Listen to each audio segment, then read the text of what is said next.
तो हम bond fusion यानी बॉन्ड ब्रेकिंग।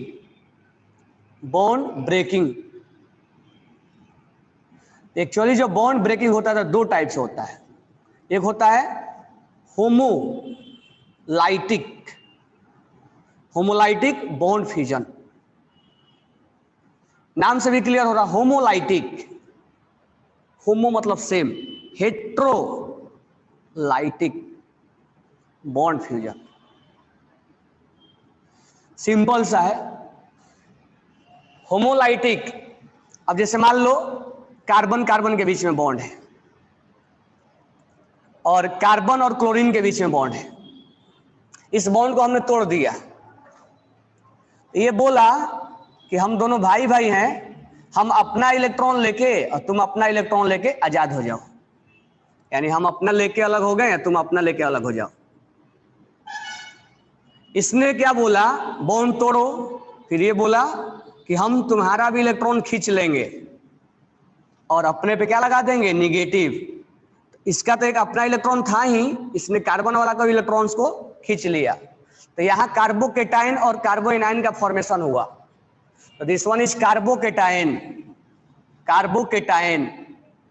बरोबर है, और ये तो एनाइन है, यहाँ केटाइन और एनाइन हुआ। इसको फ्री रेडिकल बोलते हैं, इसको ऑर्गेनिक में नाम दिया जाता है फ्री रेडिकल। तो जब बॉन्ड टूटता है तो या तो केटाइन बनता है, या तो एनाइन बनता है, या तो रेडिकल बनता है, तीन ही चीज बनता है। और भी बनता है, कार्बिन और भी बनता है, तो बाद में हम सीखेंगे क्या और दो बनता है, कार्बिन और भी बनता है। तो when bond will be break,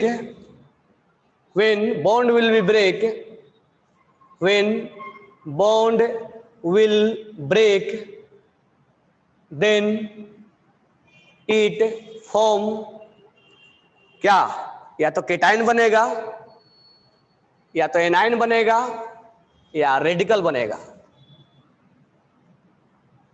अब ये डिपेंड करेगा, अब ये हम अभी नहीं बता सकते कि किस कंडीशन में क्या बनेगा। थोड़ा सा यहाँ तो हम बता सकते हैं, ये कंडीशन जानना बहुत डिफिकल्ट हो जाएगा यहाँ पे, सर रेडिकल कब बनेगा।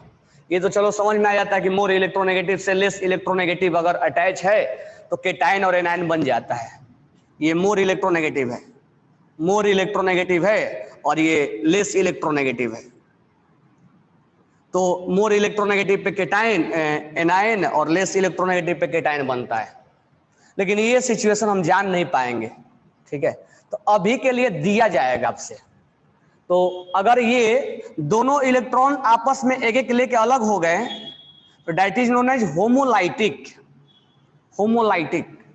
अगर उस पर चार्ज क्रिएट हो गया तो हम बोलेंगे हेट्रोलाइटिक। जैसे आपके एक वॉल्यूम में भी क्वेश्चन है कि क्लोरीन के साथ ब्रोमीन को जोड़ा गया, लेकिन उसने लिख के दिया है कि यहां जब बॉन्ड टूटा है तो कार्बन पे रेडिकल और ब्रोमीन पे रेडिकल, तो हमें समझ में आ जाता है कि this one is a type of homolytic.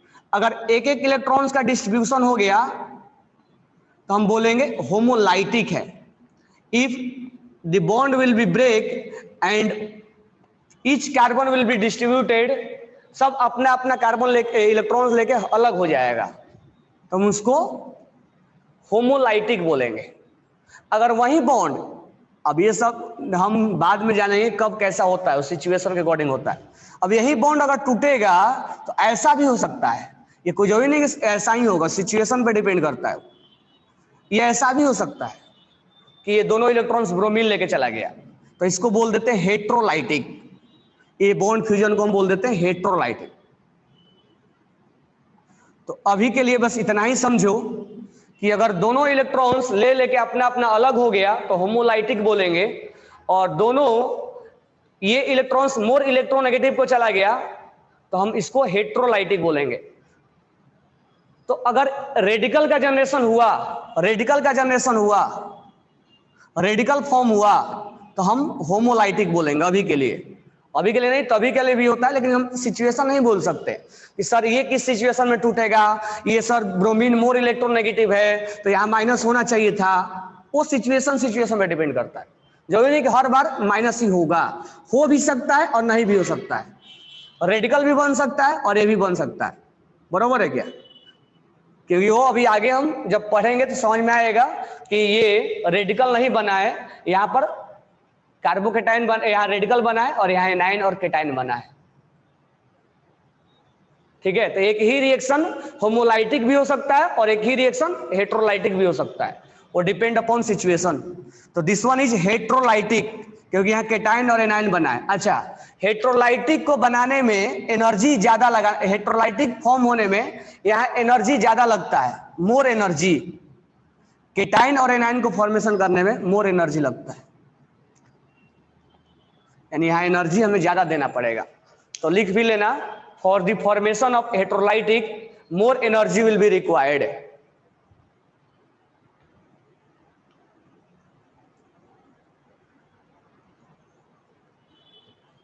In heterolytic, more energy will be required to break the bond, fusion of bond.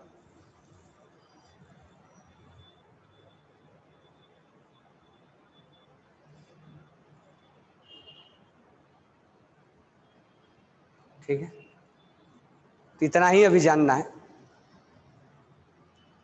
इससे ज्यादा जानना है तो ऑर्गेनिक में जाना पड़ेगा। चलो नेक्स्ट,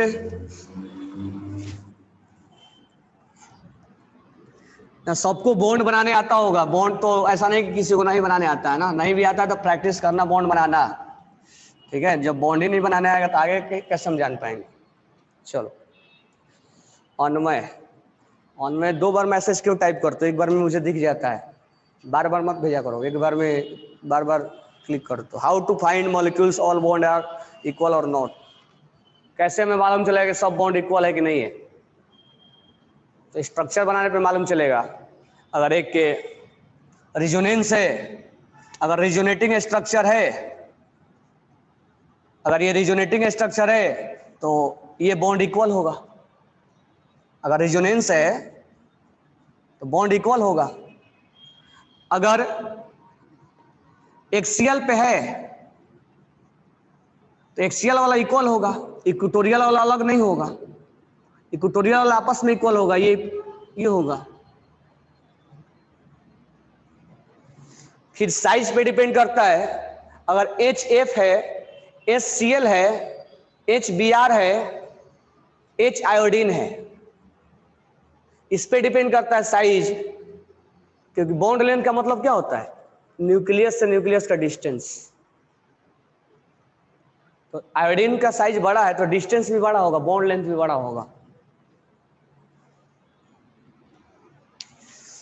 चलो, सोहम का डीपीपी 18 पेज वाला तुम्हारा डीपीपी है ना। अगर हम देखते हैं यहाँ पर NiCN4 का -2 का, अगर हमें हाइब्रिडेशन निकालना है, क्योंकि इसमें कोऑर्डिनेट बॉन्ड बनता है, ये कोऑर्डिनेट बॉन्ड बना हुआ है, तो यहाँ पर कोऑर्डिनेट बॉन्ड बनने के लिए वैकेंट ऑर्बिटल होना चाहिए और इसके पास लोन पेयर होना चाहिए। तो जो लोन पेयर डोनेट करता है उसको हम लिगेंड के नाम से जानते हैं। लोन पेयर डोनर को हम क्या बोलते हैं? लिगेंड। और जो सेंट्रल एटम होता है वो, तुम लोग को एक बार ट्रांजिशन एलिमेंट जब मैं पढ़ा रहा था फंडामेंटल में तो बोला भी था कि transition element form complex compound. यही है कॉम्प्लेक्स, जहां कोऑर्डिनेट और आयनिक दोनों बनते हैं। हालांकि यहाँ आयनिक यहाँ लिखा नहीं गया है, चार्ज लगाया गया है, चार्ज है ये। तो D block elements form coordination complex compound, यही है complex compound. This one is complex compound. Square bracket के अंदर वाला कोऑर्डिनेट बनाता है, स्क्वायर ब्रैकेट के बाहर वाला आयनिक बनाता है। यहाँ चार्ज लिख के दिया गया है, यहाँ एलिमेंट यहाँ आयनिक वाला लिखा नहीं गया। चाहूंगा तो मैं यहाँ पर K2 लिख के इसको हटा भी सकता हूं, बात वही होगा। क्योंकि K पे 2 चार्ज होगा तो इस पे 2 चार्ज हो जाएगा। इसको कॉम्प्लेक्स कंपाउंड बोलेंगे। इसको लिगेंड के नाम से देते हैं। जो लोन पेयर डोनेट करता है, लोन पेयर डोनेट करेगा इसके वैकेंट ऑर्बिटल में, वैकेंट ऑर्बिटल में। अब देखते हैं वैकेंट ऑर्बिटल कहाँ है, लोन पेयर कैसे डोनेट करेगा। पहले हम स्टेप में ऑक्सीडेशन स्टेट निकालेंगे। हमने ऑक्सीडेशन स्टेट निकेल का निकाल दिया, हम ऑक्सीडेशन स्टेट ट्रांजिशन एलिमेंट का ही निकाला करेंगे ऑलवेज, क्योंकि वही लोन पेयर एक्सेप्ट करता है। हमने ऑक्सीडेशन स्टेट निकालने के बाद उसका कॉन्फ़िगरेशन निकाले, कुछ कॉन्फ़िगरेशन हमारा इस तरह से मिला। कॉन्फ़िगरेशन निकालने के बाद अब यहां पर एक 12th क्लास में आएगा कि Cn का रोल क्या है। Cn is a strong field ligand. तो स्ट्रॉन्ग का मतलब क्या होता है, जो अनपेयर्ड इलेक्ट्रॉन उसको पेयर कर देता है। तो ये पेयर्ड हो गया है, 1 2 3 4 ये पेयर्ड हो गया है ये वाला, और ये खाली हो गया है। तो ये खाली हो गया, ये खाली है और ये खाली है और ये खाली हो गया, क्योंकि यहां पर हमें शेयरिंग किसके बीच में कराना है, लोन पेयर के बीच में और वैकेंट ऑर्बिटल के बीच में, क्योंकि कोऑर्डिनेट वही बनता है। तो Cn लोन पेयर है और ये वैकेंट है, लोन पेयर है वैकेंट है, लोन पेयर है वैकेंट है, लोन पेयर है वैकेंट है। 4 Cn 4 उसको खाली जगह चाहिए। तो ये कहां का वैकेंट ऑर्बिटल है, डी का, ये कहां का है, एस का, ये कहां का है, पी का, ये कहां का है, पी का। तो ये ओवरलैपिंग करने के पहले, ये लोन पेयर एक्सेप्ट करने के पहले ये आपस में पहले मिक्स हो जाएंगे, ये और ये दोनों मिक्स हो जाएगा। 2p2 है यहां, ये और ये। तो ये ओवरलैपिंग करने के पहले ये लोन पेयर मिक्स हो जाएगा, यही कोऑर्डिनेट बन रहा है। तो ये जो कोऑर्डिनेट बॉन्ड बना रहा है इसी वैकेंट ऑर्बिटल को डोनेट कर रहा है।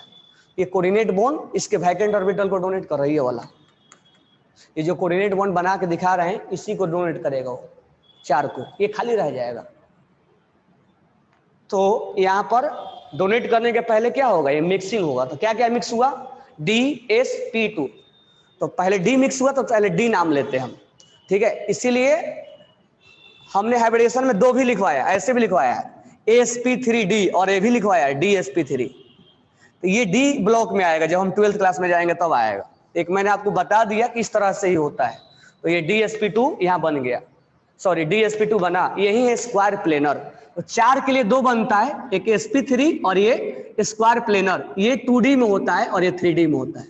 अभी के टाइम में हम ये हमें मिलेगा, ठीक है, ये नहीं मिलेगा, लेकिन 12th क्लास में जब आएंगे तो ये भी मिलेगा।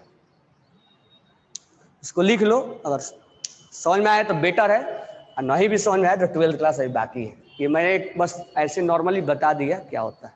चलो वॉल्यूम का डाउट लेते हैं। 87 नंबर, 87 किसका पे 87 क्वेश्चन 63 पर सबका डाउट लेंगे, 4-5 दिन डाउट ही क्लियर करेंगे, ठीक है। अब CuSO4.5H2O है, ये हमें कंपाउंड ऐसे दिया गया है, तो इसको जानना पड़ेगा। जैसे अभी अभी तुम लिख के दिए थे ना ये वाला NiCN4, और यहाँ -2 चार्ज लगाए थे, तो ये कॉम्प्लेक्स कंपाउंड है। अब ये कैसे बनता है, तो ये ऐसे एग्जिस्ट, ऐसे देखने में लगता है, ये एक्चुअल में ऐसे होता है CuH2O। अब H2O जो है वो अपना लोन पेयर इसको डोनेट करता है कॉपर को, क्योंकि वाटर के पास क्या होता है, लोन पेयर, इसको डोनेट करता है। जैसे ये वाला कर रहा था, कोऑर्डिनेट बना रहा था, तो सेम उसी तरह से ये भी अपना कोऑर्डिनेट बनाएगा, ये उसी तरह से कोऑर्डिनेट बनाएगा। ये वाटर जो है इसके साथ कोऑर्डिनेट बनाएगा। अच्छा, बात ये है कि सर कितना कोऑर्डिनेट बनाए, तो ये सब क्वेश्चन का आंसर 12th क्लास में मिलेगा।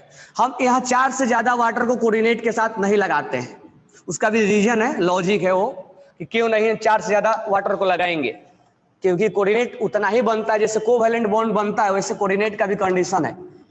12th क्लास में ये चीज हम जानेंगे। तो यहाँ 4 ही वाटर को हम क्या करेंगे, इसके साथ कोऑर्डिनेट बनाएंगे, ठीक है। और बाकी जो है SO4, जैसे यहाँ चार्ज दिया था ना, हमने बोला था कि इसके पास क्या लिख सकते हैं हम, K2 लिख सकते हैं, या Na2 लिख देंगे आयनिक के लिए, Na2 लिख देंगे, और NiCN4 लिख देंगे। ये और ये सेम है, क्यों, क्योंकि सोडियम अगर हटेगा तो 2 चार्ज लगाएगा, तो ये केटायन और एनायन में कन्वर्ट हो जाएगा। देखो ये सेम हो गया, तो यहां भी आयनिक बनेगा। तो यहां जो सल्फेट होता है वो आयनिक बनाता है। अच्छा, एक वाटर जो है उसके बीच में हाइड्रोजन बॉन्ड बनाने का काम करता है। तो ये वाला मैं कल जब हाइड्रोजन बॉन्ड पढ़ा लूंगा तब बताऊंगा कि ये सल्फेट जो है इसके साथ आयनिक बनाता है, ये आयनिक बॉन्ड बनाता है। अब ये स्ट्रक्चर में ऐसा देखा ही गया है, अब इसका कोई वो नहीं है लॉजिक, सर ये क्यों आयनिक बनाएगा, ये क्यों कोऑर्डिनेट बनाएगा, इसके पास लोन पेयर है, कोऑर्डिनेट बनाएगा, यही कोऑर्डिनेट बनाता है, बराबर है क्या। और ये इसके साथ कोऑर्डिनेट बनाएगा, और ये हाइड्रोजन बॉन्ड बनाता है। तो ये जब 12th क्लास में जाएंगे तब और क्लियर होगा। अभी फिलहाल इसको आप क्या करो, और जब हाइड्रोजन बॉन्ड में आएगा तो एक स्ट्रक्चर बना के भी दिखाऊंगा मैं कि हाइड्रोजन बॉन्ड कैसे बना, क्योंकि हाइड्रोजन बॉन्ड तो अभी सीखे नहीं हो कैसे बनता है। ये स्ट्रक्चर लिख लो। समझ में आ गया तेजस? चलो नेक्स्ट, 1122 टेट्राक्लोराइड, टेट्राक्लोरोइथेन, टेट्राक्लोरोमीथेन, 1122। दो बार क्यों भेजते हो? कई बार बोलता हूँ, वेट कर लो थोड़ा। तो एक हम यहां देखते हैं कि BH3 will not exist, it form dimer, मतलब 2 यूनिट मिल जाते हैं और बनता है B2H6, और this one is electron deficient. मैं इसके बारे में अलग से बताऊंगा, इलेक्ट्रॉन डिफिशियंट कंपाउंड, इसके बारे में विशेष करके बताऊंगा क्योंकि इस पे बहुत ज्यादा क्वेश्चन पूछा जाता है। तो जब ये चीजें बताऊंगा उसके बारे में तो वही डिस्कस करूंगा। BCl3 डाइमर नहीं बनाता है, जबकि AlCl3 इसी के ग्रुप का डाइमर बना देता है। इसी के ग्रुप का रहने वाला अल्युमिनियम डाइमर बना देता है। Al2Cl6 वेपर फॉर्म में एग्जिस्ट करता है डाइमर, जबकि ये ऐसा नहीं होता है। उसका भी रीजन बताएंगे, सब एक ही साथ डिस्कस करेंगे, लिख लेना अभी। PCl5 will exist but NCl5 will not. ये तो आसान है क्योंकि नाइट्रोजन तो 5 बॉन्ड बनाता ही नहीं है। PH3 और BCl5, यहाँ ऑक्सीडेशन स्टेट +5 है, यहाँ 3D में और ये 1s में ओवरलैपिंग होगा, that's why this will be not possible. Hydrolysis, this one is one of important question, ये मैं अलग से डिस्कस करूंगा। Hydrolysis of CCl4 will not possible but SiCl4 will be possible, और इसका आंसर है बैक बॉन्डिंग।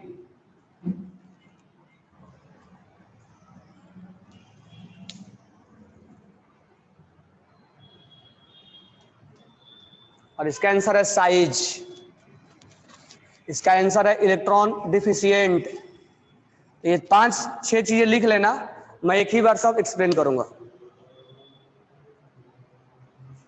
ये 5-6 पॉइंट लिख लेना, मैं एक्सप्लेन करूंगा सब क्यों क्यों ऐसा नहीं हो रहा है, क्योंकि ये सब पूछा जाता है आपसे। एक जनरलाइज क्वेश्चन है जो कि आपको आएगा सारे चीजें, ठीक है। एक और लिख लेना 7th point, next time borax का फॉर्मूला याद करके आना। फॉर्मूला ऑफ बोरेक्स,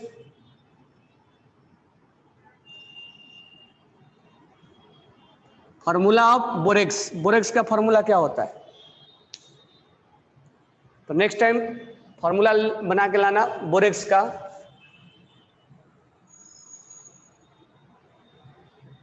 ठीक है, तो मैं इसका स्ट्रक्चर डिस्कस करूंगा, सब एक ही साथ डिस्कस करूंगा, एक लेक्चर लगेगा पूरा, इसको सब लिख